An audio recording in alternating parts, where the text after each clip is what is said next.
ডাকাতির নাম কি? জোরে বলেন না, নাম কি? দুর্দর্শ সন্ত্রাস।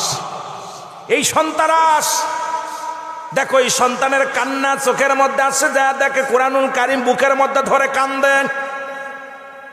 ডাকতে বলে, বাজান তুমি কান্দো কেন? কয় আপনি কে গো?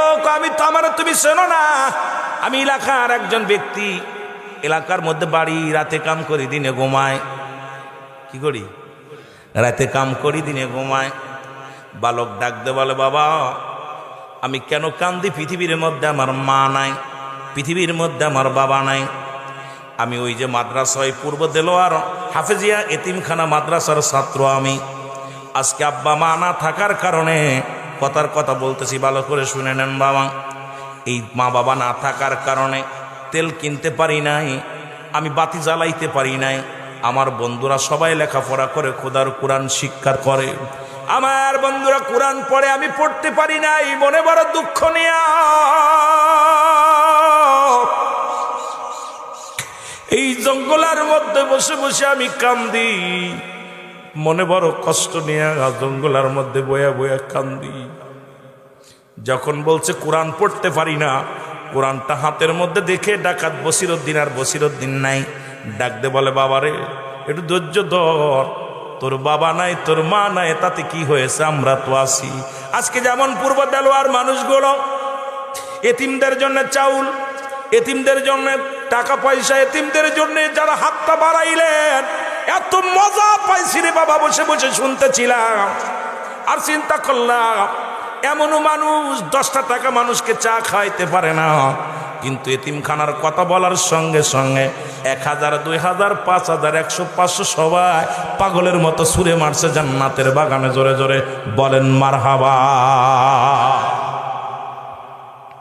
যেহেতু মাহফিলটা যে প্রতিষ্ঠানের উদ্যোগ হচ্ছে, হাকিকতটা বুঝার দরকার। তারপর অন্যদিকে হাকিকতটা না বুঝলে তো আপনি আইলেন আর গেলেন, আর চলে গেলেন। কোরআনের কত দাম পাওয়ার। ডাকতে বলে বসিরউদ্দিন, বলে বাবা তুমি দাঁড়াও, আমি আসি। উনি চলে গেলেন, বাজারে গেলেন, উল্লাপাড়া বাজারে গেলেন। কথার কথা বাজারে যায় বলে, ডাক দিয়ে উঠাইলেন বড় দোকানদারে, দোকানদার সব ওঠো। দোকানদার দরজা খুলে দেখে ডাকাত বসিরউদ্দিন। বলে হুজুর। কয় হুজুর আমার 1 জের তেল দাও। বলে হুজুর কয় জের নিবেন? কয় 1 জের দিলে হবে, বেশি লাগতো না, 1টা জের তেল দাও। কয় দাম কত? এই নেন তেল নেন। কয় দাম কত? হুজুর টাকা লাগবে না, আপনার আমি চিনি, আপনি দুর্দর্শ সন্ত্রাস, এই পূর্ব দেলোয়ার জমিনের সব চাইতে বড় গুন্ডা, আপনারে চিনতে পেরেছি, আপনি ডাকাত বসিরউদ্দিন, আমি আপনারে চিনতে পেরেছি। সুতরাং আপনি কত জের তেল লাগবে লন না, টাকা লাগবে না লন। ডাকাত বসিরউদ্দিন বলে, তুমি 10টা মিনিট আগে যে বসিরের নামটা শুনেছিলেন, সেই বসির আর বসির নাই। একদিন আগে যার নাম শুনেছিলে, সেই বসির আর বসির নাই।